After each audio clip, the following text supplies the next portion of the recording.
बोलो जयकारा बोल मेरे श्री गुरु महाराज की जय। सभी गुरुमुख प्रेमियों से सप्रेम जय सच्चिदानंद।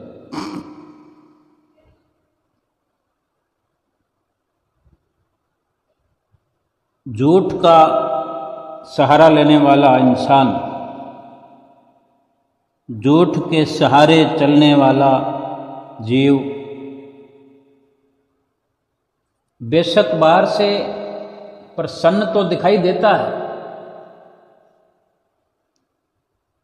भला चंगा दिखाई देता है, और झूठ बोलता है तो ऐसा लगता है कि जैसे वो सत्य बोल रहा हो।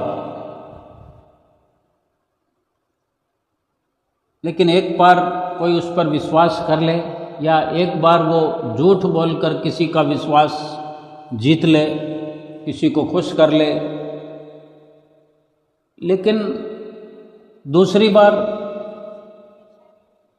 या फिर अधिक समय तक वो झूठ किसी के आगे चलता तो नहीं, लेकिन वो अपने स्वभाव को बनाए रखता है, तो भीतर ही भीतर वो अशांत, परेशान और कई प्रकार के कलेशों से घिरा हुआ रहता है। झूठ के सहारे जिसका भी जीवन हो, जो भी झूठ का सहारा लेता है, वो अपने भीतर अशांति और कलेश को नित्य प्रति बढ़ावा देता है। यानी स्वयं अपने ही हाथों अपने पैरों पर कुल्हाड़ी मारता है, कुल्हाड़ी चलाता है। ये अक्लमंदी का कार्य नहीं। और अगर कोई इसी के उलट सत्य का सहारा लेकर चलते हैं, सत्य पर विश्वास करते हैं और सत्य बोलते हैं, कई बार कुछ ऐसा वाक्य बोलना होता है जो सत्य बोलने पर, सत्य होने पर भी, वो वाक्य सच्चा होने पर भी सुनने वाला सुनकर विश्वास नहीं करता। ऐसे शब्द होते हैं सच्चाई से भरपूर, जो सुनने वाले को अच्छे नहीं लगते। वो अपने लिए सत्य से भरपूर शब्द जो हैं अपने लिए हानिकारक समझते हैं। लेकिन थोड़े से समय व्यतीत होने के पश्चात जो सत्य का सहारा लेकर चलता है, सत्य बोलता है, बेशक उसको पहले थोड़ी परेशानी होती है, बाहर से थोड़ा अशांत भी देख पड़ता है, बाहर से अशांत महसूस करता है कि मैंने ये सत्य बोला मगर इसका लाभ नहीं हुआ। अगर यही सत्य मैं झूठ में बदल देता, इस प्रकार ये शब्द न बोलकर झूठ मूठ मन घड़त शब्दों का इस्तेमाल करता तो शायद इसका मुझे लाभ अभी तुरंत हो जाता। इस प्रकार विचलित जरूर होता है, लेकिन देखते ही देखते सत्य जो है अपना रंग दिखाता है और भरपूर खुशियां बिखेरता हुआ बाहर भी और भीतर भी।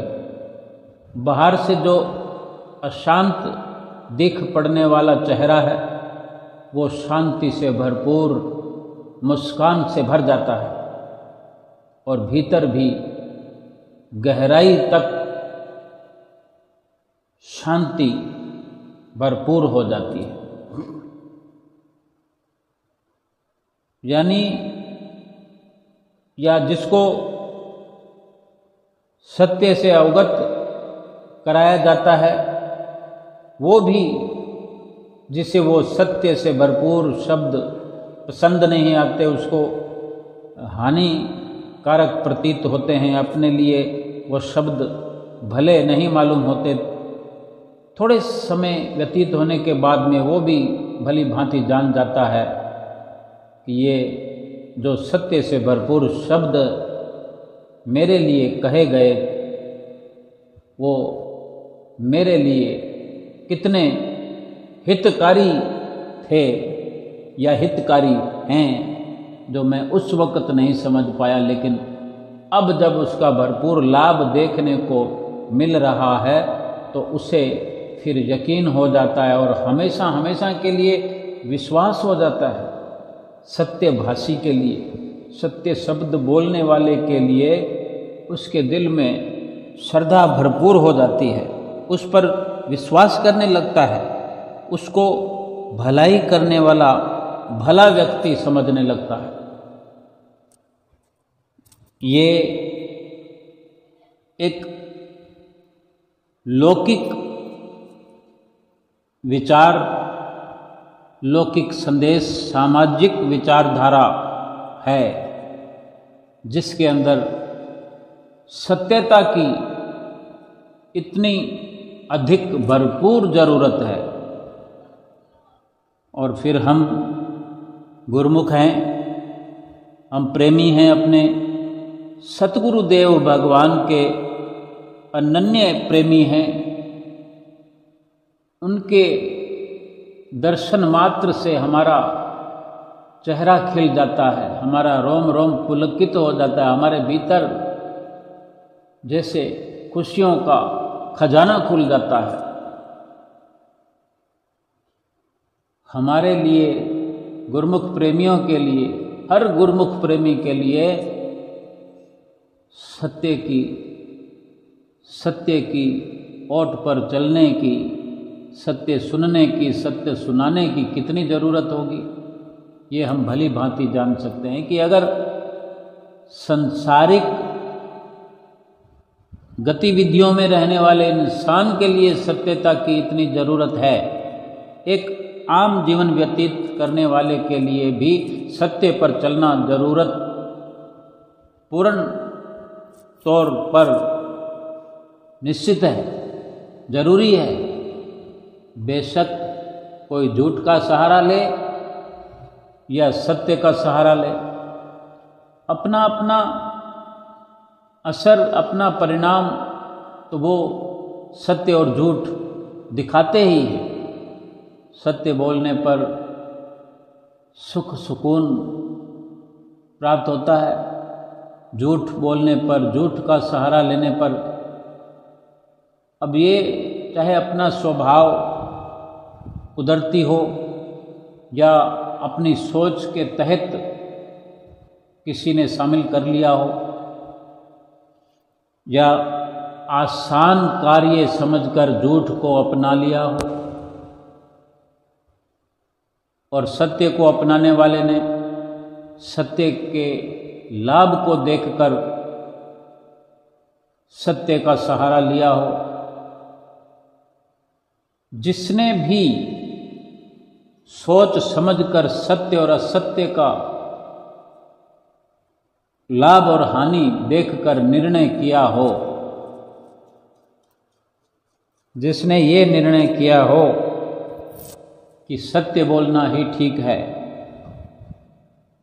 कई पहलुओं को नज़र में रखकर, कई पहलुओं से सोच करके सत्य अपनाया, वो अडिग सत्य पर हर कार्य व्यवहार करता है, सत्य पर चलता है, सत्य का ही सहारा लेता है और परिणाम की वो परवाह नहीं करता। और उसने जब कई प्रकार से, कई पहलुओं से सोच लिया, समझ लिया, फिर अटल रहना उसका स्वभाव बन गया है, सच्चाई पर चलना। और इसी प्रकार सत्य की श्रद्धा उसके भीतर में भरपूर है और एक सामाजिक जीवन को भली प्रकार से वो जीवन व्यतीत करता है। और जिसने सोच समझकर कई कई पहलुओं पर विचार करके झूठ का सहारा लिया है, वो भी फिर अटल रहता है अपने झूठ पर। वो झूठ का ही सहारा लेना ठीक समझता है। उसने सोच लिया है, सत्य और असत्य के लाभ हानि को समझ लिया है। उसको झूठ में ही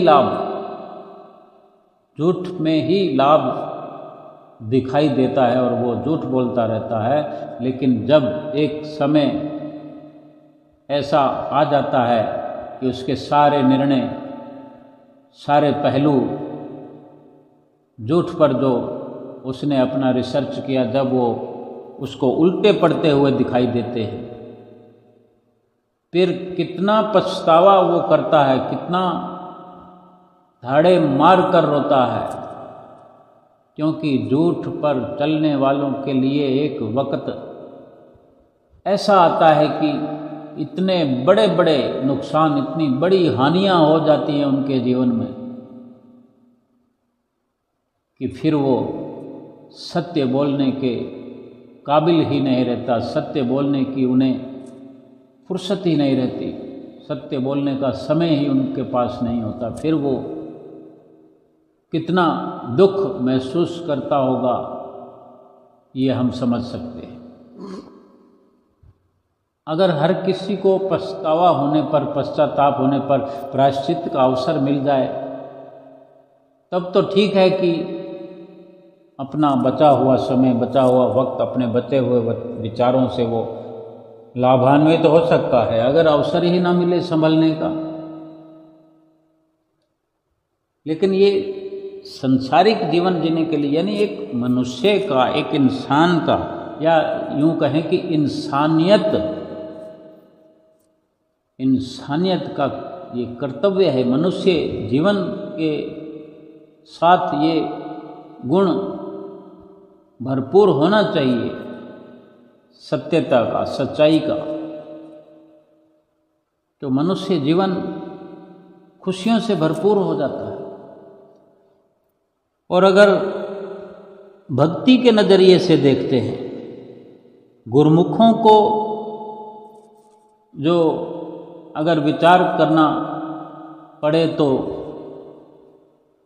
उसके लिए कहीं 100 गुना, 1000 गुना, 1,00,000 गुना, करोड़ गुना सत्य पर चलना, सत्य बोलना, सत्य सुनना सुनाना उस आम इंसान से हजारों, लाखों, करोड़ों गुना अधिक ज़रूरत है सत्य पर, सत्य के आश्रय चलने की। कि अगर सच्चाई धारण किया हुआ गुरमुख भक्ति की राह पर चलता है तो लगभग भक्ति का एक फ्रेम, एक ढांचा, एक नक्शा तो पहले से ही उसके भीतर और बाहर बना हुआ है, उसने बना लिया है। यानी जैसे घर बनाने, नया घर बनाने के लिए, मकान, बिल्डिंग, बंगला बनाने में जैसे पूरे घर में लाइट की फिटिंग की हुई है, सब जगह स्विच बोर्ड, प्लग वगैरह सब वायरिंग सब कुछ लग चुका है, और लाइट का कनेक्शन लेना है तो हम समझ सकते हैं कितनी देर लगेगी। सब कुछ तैयारी करी पड़ी है। फिर अगर वो पावर हाउस में जाए और वहाँ पर फीस भर दे, वहाँ के ऑफिसर को खुश कर दे, तो कितना जल्दी घर में उजाला हो जाएगा। इसी प्रकार अगर कोई व्यवस्था नहीं है, अभी घर बना हुआ है लेकिन वायरिंग वगैरह, लाइट लगाने के लिए कोई तैयारी, बाहर भी कनेक्शन लेने के लिए वायर वगैरह कोई नहीं है, लाना पड़ेगा। मतलब इस प्रकार की जो उसकी गतिविधि है तो उसको कितने दिनों तक तैयारियां करनी पड़ेगी। ये एक छोटी सी बात। भक्ति का जीवन बनाने के लिए, भक्ति को अपनाने के लिए, भक्ति को करने के लिए पूरा जीवन क्या सुनने सुनाने में, सोचने में, विचार करने में भी हम लगा देंगे तो भक्ति करेंगे कब?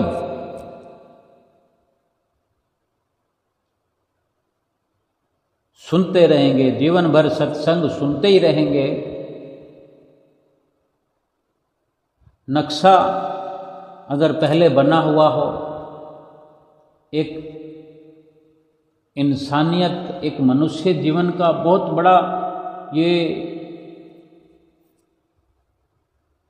अपनी मानवता का बहुत बड़ा ये पहलू है कि वो सत्य वाला जीवन अपनाए।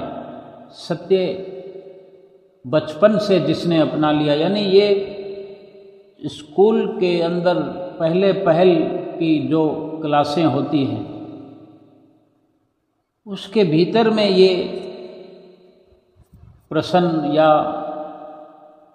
लेख पढ़ने को मिलते हैं, सच्चे किस्से पढ़ने को मिलते हैं, सच्ची कहानियाँ, और संतों महापुरुषों के दोहे भी हैं। ये हमारे भारतवर्ष के अंदर, हिंदुस्तान में जो संतों महापुरुषों की ये सारी धरती संतों महापुरुषों से भरपूर रही है और आज भी है। जहाँ से जिस कोने से निकल जाएं, संतों महापुरुषों की झलक मिलती रहती है। संतों महापुरुषों के दर्शन दीदार हो ही जाते हैं। संतों की वाणियाँ सुनने को मिलती ही रहती है।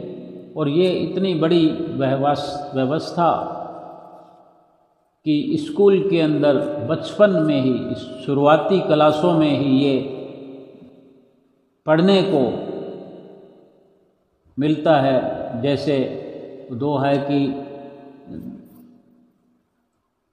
साच बरोबर तप नहीं, झूठ बरोबर पाप, जाके हृदय साच है ताके हृदय आप। हम अगर सारी क्लास पढ़ने के बाद, जितनी क्लासें पढ़ने के बाद, सारी डिग्रियां हमने हासिल कर ली, हमने डॉक्टरी कर ली, डॉक्टर बन गए, इंजीनियर बन गए, कुछ और बन गए, कुछ और बन गए, टीचर बन गए, या हम बिजनेसमैन बन गए, लाखों करोड़ों कमाने वाले बन गए, लेकिन जहाँ से हम चले थे स्कूल के अंदर हमने ये पढ़ा था कि साच बरोबर तप नहीं, यानी सत्य के बराबर कोई तपस्या नहीं है। जिसने सच को अपने जीवन में अपना लिया, वो कोई प्रकार की भी अगर तपस्या, किसी भी तपस्या में अपने शरीर को नहीं तपाता, जरूरत ही नहीं है, क्योंकि उसने सत्य पर अपना जीवन आधारित कर लिया है। सत्य बोलता है, बेधड़क सत्य बोलता है, और सत्य सुनने की उम्मीद करता है हर किसी से, और झूठे संगत नहीं करता, झूठे कार्य नहीं करता, झूठों के साथ खड़ा नहीं रहता, झूठ को नहीं अपनाता है। जिसने सत्य को अपना लिया, यानी साच बरोबर तप नहीं। हम चाहे फिर इधर उधर भटकते हैं, वो भटकना केवल सत्य की वजह से हम समाप्त कर सकते हैं। हमने सारी तपस्याएं कर ली। आगे ये दूसरी लाइन में हमने पढ़ा है, हम सब ने पढ़ा है दूसरी लाइन में कि जाके हृदय साच है ताके हृदय आप, यानी जिसके हृदय में सच्चाई है उसी के हृदय में भगवान स्वयं विराजमान है। शायद हमने कभी सोचा हो, अभी सोच लें, आज सोच लें, अभी सोच लें। जीवन का उद्धार, आत्मा का उद्धार फिर कितना सरल हो जाएगा। और फिर वही हम बात करें कि अगर हम गुरुमुख हैं, हमने नाम ले लिया है, ये एक आम इंसान की बात हम कर रहे थे जिसने मनुष्य शरीर धारण किया है, जो स्कूल गया है और उसने ये सुना सुनाया है, वो इंजीनियर डॉक्टर नहीं बना है, लेकिन ये दोहा जहाँ पढ़ने को, सुनने को, समझने को मिला कि साच बरोबर तप नहीं, झूठ बरोबर पाप, जाके हृदय साच है ताके हृदय आप। ये जिसको पढ़ने को मिला और उसने इस पर अमल कर लिया, इसके अनुसार अपना जीवन बना लिया, उसको इंजीनियर डॉक्टर बनने की ज़रूरत नहीं है। एक इंसान को पहले इंसान बनने की ज़रूरत है। ये मनुष्य शरीर धारण करने पर ये मनुष्यता का जो दर्जा हमें भगवान ने दिया है, भगवान ने समझो अपने लिए एक विशेष सिंहासन बनाया है कि इंसान के दिल में विराजमान होने के लिए जगह बनाई है। क्या हम भगवान को अपने दिल में बसाना नहीं चाहते, नहीं बिठाना चाहते, नहीं विराजमान करना चाहते कि भगवान हमारे दिल में आकर विराजमान हो? चाहते हैं, सब चाहते हैं। तो ये पहली दूसरी क्लास में ये फैसला हमने सुन लिया कि जाके हृदय साच है ताके हृदय आप। तो क्या हम सच्चाई को अपना नहीं सकते? अगर अपना लिया है हमने, तो हमने अपना कार्य कितना आसान कर लिया कि इंसानी जीवन भी हम बड़े मज़े में व्यतीत करेंगे और आध्यात्मिक जीवन, आत्मिक जीवन, आत्मा के उद्धार का जो रास्ता है वो हमने सतगुरु से नाम बख्शिश जो हमें मिली है, नाम जो हमें मिला हुआ है, वो हम एक सत्य की कसौटी पर खरे उतर कर हम नाम जपते हैं, सतगुरु की प्रसन्नता प्राप्त करते हैं। फिर इसके अलावा आत्मा का उद्धार करने के लिए कुछ करने की ज़रूरत है। जो सच्चाई को अपना सकता है वो दुनिया में कुछ भी कर सकता है, क्योंकि जिसने सच्चाई को अपना लिया, जिसके हृदय में सच समाया हुआ है, उसके साथ भगवान की सारी शक्तियाँ विद्यमान हैं, सारी शक्तियाँ उसके साथ है। और जिसके पास भगवान की सारी शक्तियाँ हों, क्या वो किसी कार्य से पीछे हट सकता है या किसी कार्य में वो असफल हो सकता है? किसी भी कार्य की असफलता उसके लिए नहीं होगी। और फिर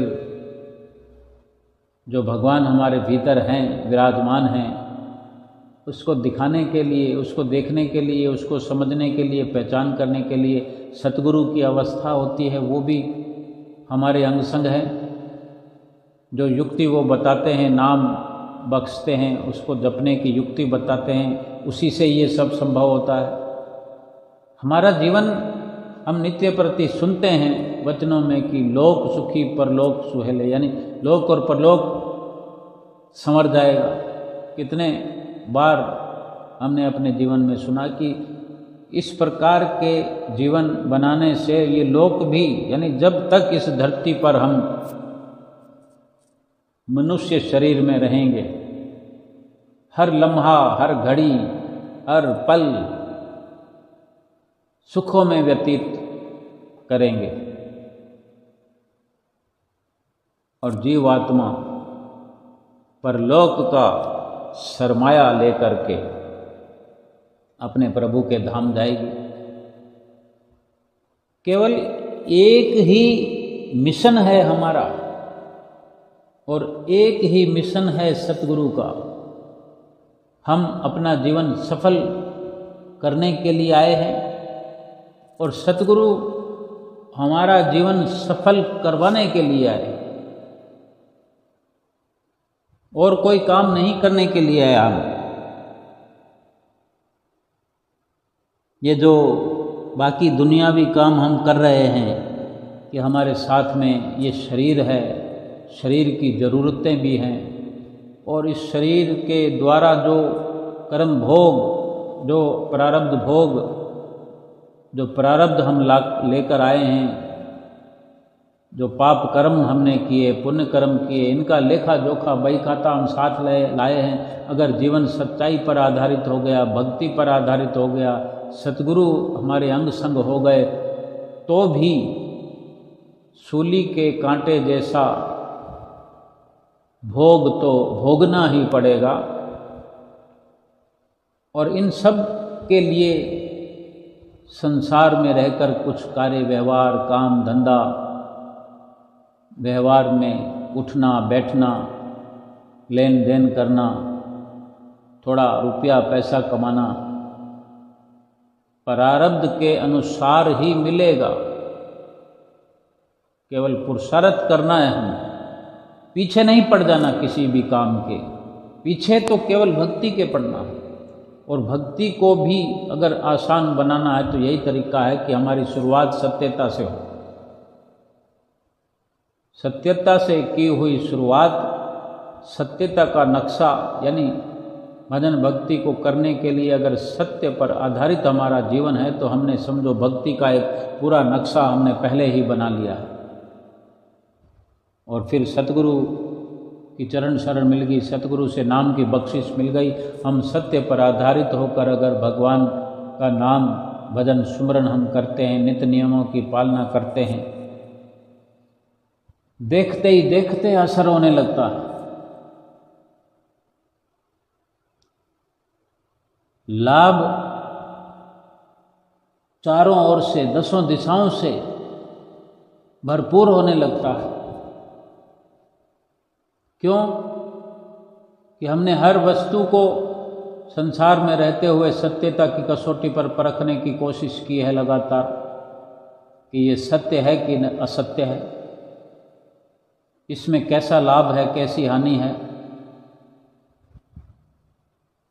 हमारी जो ये सत्यता है ये भरपूर हमें लाभान्वित करती है। और गुरुमुख का तो पहला कर्तव्य ही यही है, क्योंकि गुरुमुख को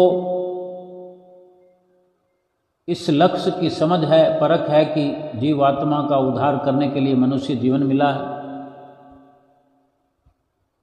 एक होड़ लगी रहे कि हमने संसार में ये बनना है, ये बनना है, ये बनना है, ये बनना है, तो फिर वो जो भक्ति का मार्ग है उसको कैसे अपनाएंगे? प्रारब्ध में ये भी शामिल है कि मुझे डॉक्टर बनना है, इंजीनियर बनना है, सीए बनना है, और टीचर बनना है, या कोई बिजनेसमैन बनना है, या कहीं किसी भी प्राइवेट जॉब को करना है, कोई कारीगर बनना है किसी भी चीज़ का, तो वो अवसर मिलेगा ही। कुदरत वो अवसर देती है और प्रारब्ध के अनुसार ही बना जाता है। हर कोई समझता है कि मैं डॉक्टर बन जाऊं, तो हर कोई बन थोड़ी जाता है। हम लाइन से चले जाएं, गली में, मोहल्ले में, एक कॉर्नर से दूसरे कॉर्नर तक जाएं, 100 मकान है एक ही लाइन में, तो कितने डॉक्टर होते हैं उसमें, या कितने इंजीनियर होते हैं उसमें। कोई एक ऐसा मोहल्ला हो जो डॉक्टर कॉलोनी है, वो अलग बात है। हम एक मोहल्ले का, एक कॉलोनी का, ये एक शहर का विश्लेषण कर लें। एक शहर में अगर 10 लाख आबादी है, तो क्या वहाँ पर 2 लाख डॉक्टर होंगे, या 2 लाख इंजीनियर होंगे, या 2 लाख सीए होंगे, या 2 लाख बिजनेसमैन होंगे? चंद होते हैं, चंद। लेकिन कामना तो सभी करते हैं, अच्छी पदवी की कामना सभी करते हैं, लेकिन प्रारब्ध के अनुसार ही संभव होता है। इस बात को समझना, अपने प्रारब्ध पर हल्की नज़र भी होनी चाहिए कि ये केवल पुरुषार्थ करना हमारा फर्ज है। जिस प्रकार प्रारब्ध हमें एक राह दिखाता है, वो दिखाई देना चाहिए। और जो कुछ भी हम बन गए हैं, डॉक्टर बन गए हैं, बहुत अच्छी बात है। डॉक्टर के बिना काम नहीं चलता, इंजीनियर के बिना काम नहीं चलता, बिजनेसमैन के बिना काम नहीं चलता, दुकानदार के बिना काम नहीं चलता। और दुकानदारी में भी हर प्रकार की दुकानदारियों के बिना काम नहीं चलता। कपड़े वाली दुकान होनी चाहिए, जूतों वाली दुकान होनी चाहिए, और ग्रोसरी, ये किराना, मर्चेंट वगैरह, ये लाइट की दुकान, पानी की दुकान, पाइप फिटिंग की दुकान, कबाड़ी की भी दुकान होनी चाहिए, क्योंकि वो कबाड़ का सारा कुछ काम करता है, तो हम उससे भी संपर्क करते। सबकी ज़रूरत है। लेकिन जो कुछ बन गया है, अपना जीवन सत्य पर आधारित कर सकता है। अगर उनका जीवन सत्य पर आधारित है तो इस लोक में वो सुकून से रहते हैं।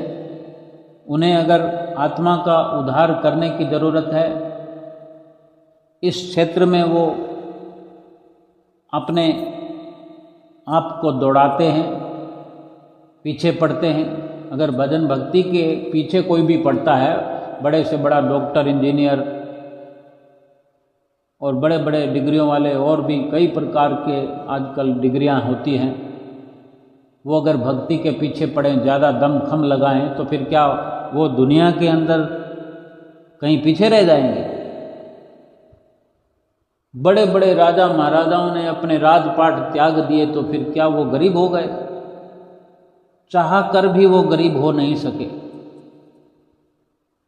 बड़े बड़े राजा महाराजाओं ने जंगलों में जाना चाहा, लेकिन एक नियति ने, प्रारब्ध ने, तकदीर ने उनके कदम बांध लिए कि ये राज्य तुम्हीं को संभालना है। अगर तुम्हें भजन भक्ति करना है तो तुम भजन भक्ति यहीं पर रहकर भी कर सकते हो। भगवान का समझ लो सब कुछ, छोड़ कर जाना है तो तुम छोड़ दो, भगवान के सहारे छोड़ दो, भगवान के बनकर इस कार्य व्यवहार को किया जा सकता है। और उन्होंने किया।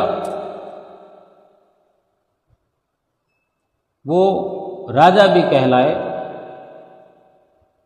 और भक्त भी कहलाए, संत भी कहलाए। कितना प्रफुल्लित होने वाला ये कार्य है भजन भक्ति का। भक्ति प्राप्त करने का, सत्यता पर चलने का जो सुझाव है भक्ति प्राप्त करने के लिए, उसका आनंद अनूठा है, निराला है। क्योंकि कोई लाग लपेट नहीं, कोई बनावट नहीं, जो कुछ जैसा भी है, कुछ भी छुपना छुपाना नहीं। क्योंकि सतगुरु जो हैं वो अंतर्यामी हैं। हम गुरुमुख भली भांति ये जानते हैं कि हमारे श्री गुरु महाराज जी अंतर्यामी हैं, भगवान हैं, उनसे कुछ छुपता नहीं है, तो फिर क्यों छुपाने की कोशिश करें? अपने भीतर में एक संदेश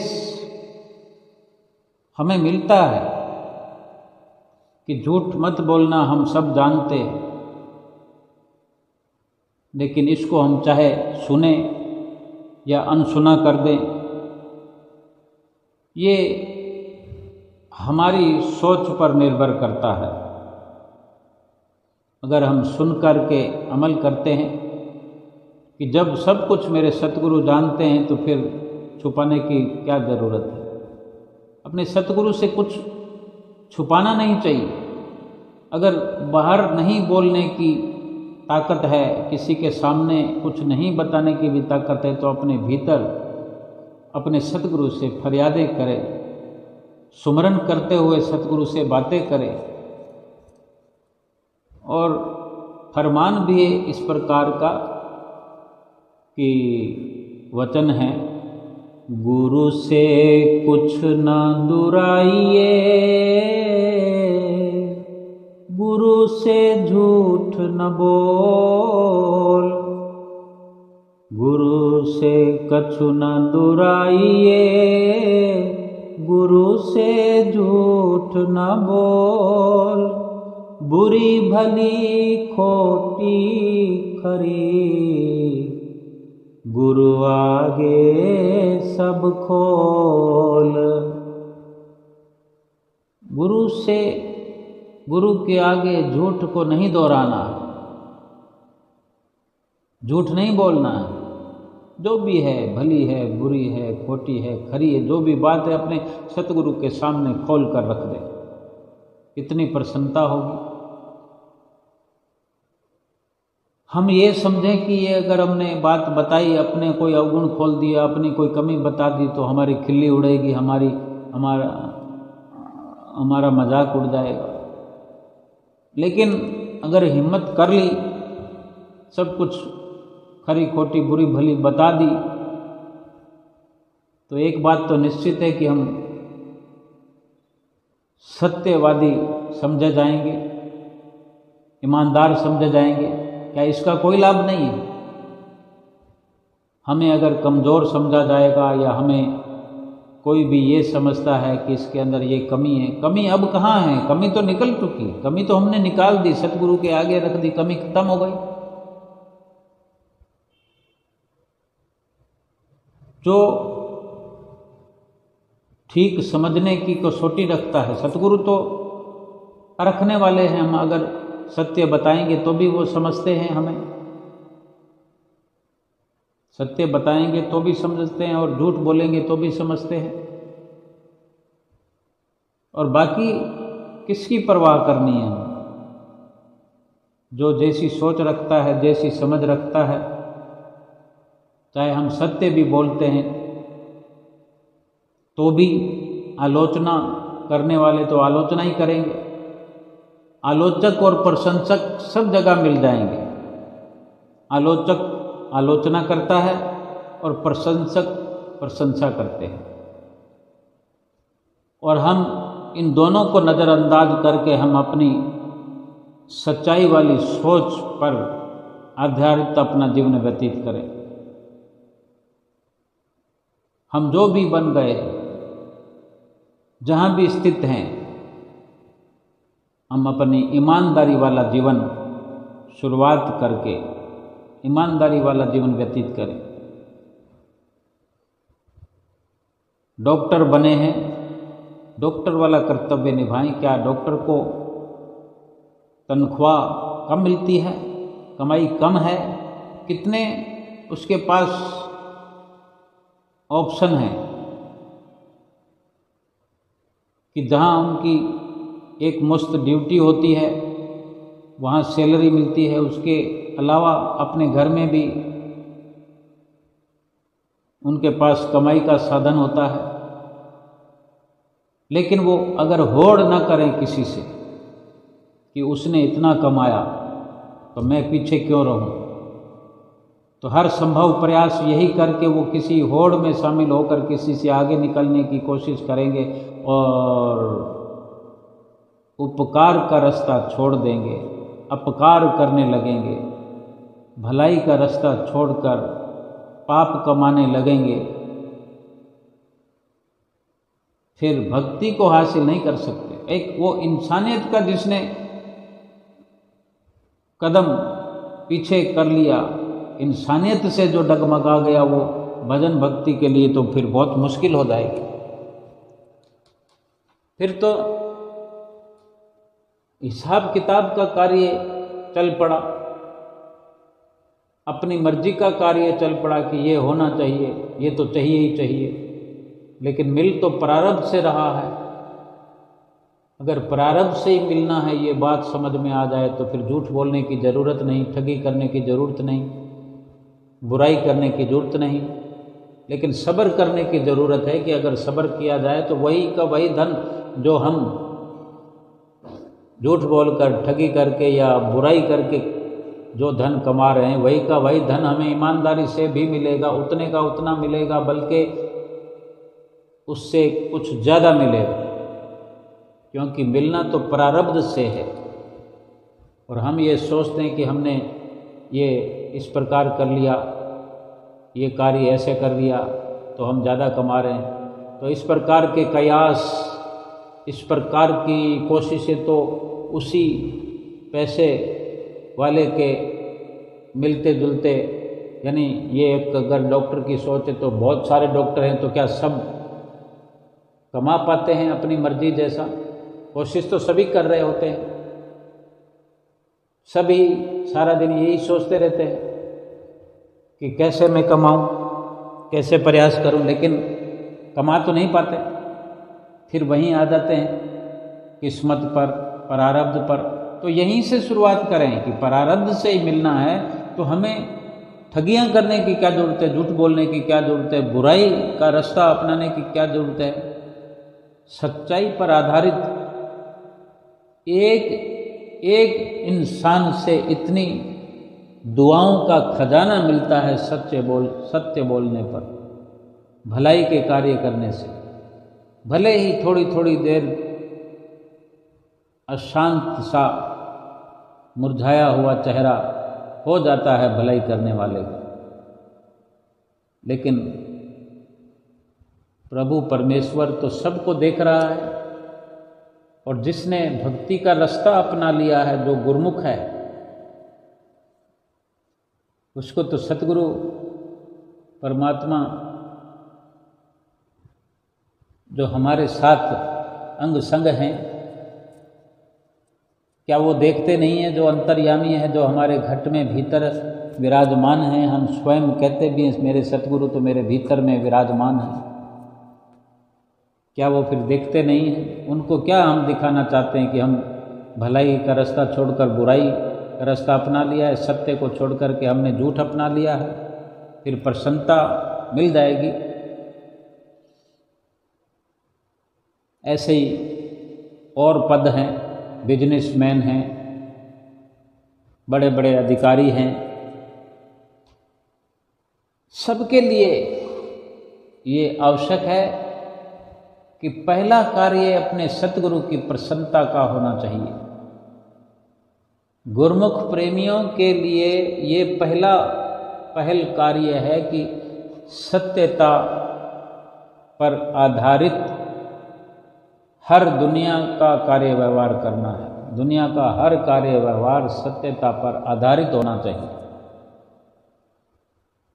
दुनिया में भी वाह वाह हो जाएगी, इस लोक में भी वाह वाह हो जाएगी और परलोक में भी वाह वाह हो जाएगी। सतगुरु तो हमारे अंग संग हैं, हमारा नुकसान थोड़ी होने देंगे। हम करके देखें, दुनिया को न देखें, झूठ बोलने वालों को न देखें, छल कपट ठगी करने वालों को न देखें, उनके साथ दौड़ न लगाएं। सत्य बोलने वालों को देखें। सत्य पर आधारित जीवन व्यतीत करने वालों के इतिहास बड़े बड़े हैं और आज भी सत्य पर आधारित लोग हैं। उनकी खोज करें कि उनके साथ दौड़ लगाना है। अगर कोई नहीं भी है तो हम अपना चुनाव, अपना रास्ता, अपनी मंजिल स्वयं खड़ी करें कि हमें सतगुरु से क्या फरमान मिला है, सतगुरु से क्या आदेश है। सतगुरु ने कभी कहीं पर वचनों में नहीं लिखवाया कि गुरमुख प्रेमियों को झूठ बोलना चाहिए या गुरमुखों को पैसा कमाने के लिए कोई भी तरीका अपनाना चाहिए। हमारे श्री परमहंसों ने, श्री गुरु महाराज जी ने जगह जगह उनके वचनों में सुनने से, पढ़ने से पता चलता है कि भक्ति के लिए चाहे कितना भी नुकसान उठाना पड़े तो भी उठाओ। तो फिर ये तो बात स्पष्ट हो गई कि झूठ बोलने से भक्ति मिलती नहीं, छल कपट करने से भक्ति मिलती नहीं।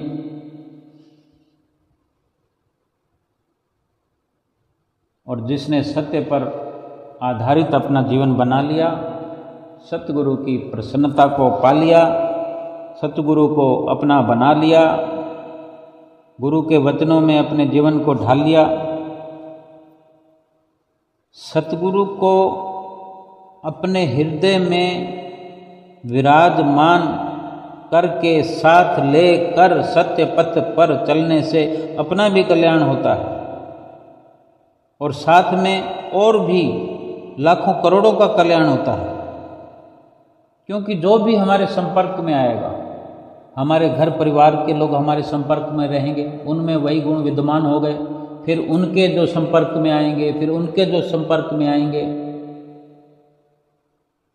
हमने जो मुहिम चलाई है अपने लिए, लेकिन हमारे संपर्क में आने वाले तो हमारी बिना कोशिश के ही वो उस रास्ते पर चल पड़ेंगे। सतगुरु ने जो मुहिम चलाई है, जो भी सतगुरु की शरण में पहुंचते हैं, सतगुरु के वचनों पर अमल करते हैं, फिर उनकी सोच, उनका व्यवहार सत्यता पर आधारित हो जाता है।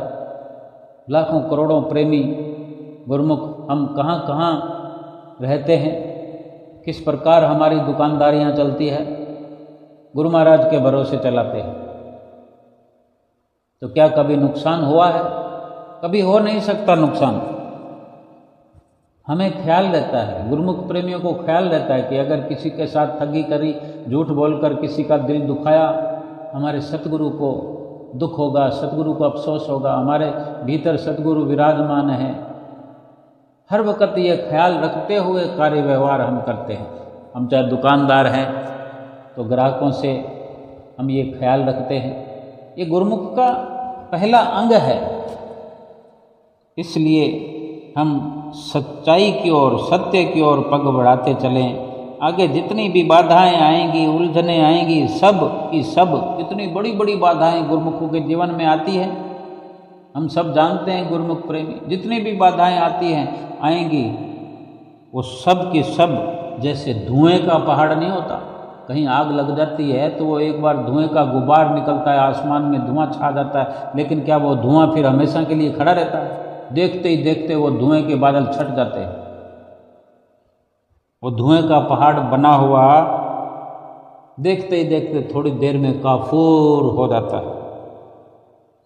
तो ऐसे ही हमारे जीवन में भी मुश्किलें आती हैं, परेशानियां आती हैं, धुएं के बादल की तरह छटते हुए देर नहीं लगती। सतगुरु हमारे अंग संग है, वही संभालेंगे। जब हम उनका कहना मान रहे हैं तो हमारा ख्याल वही रखेंगे।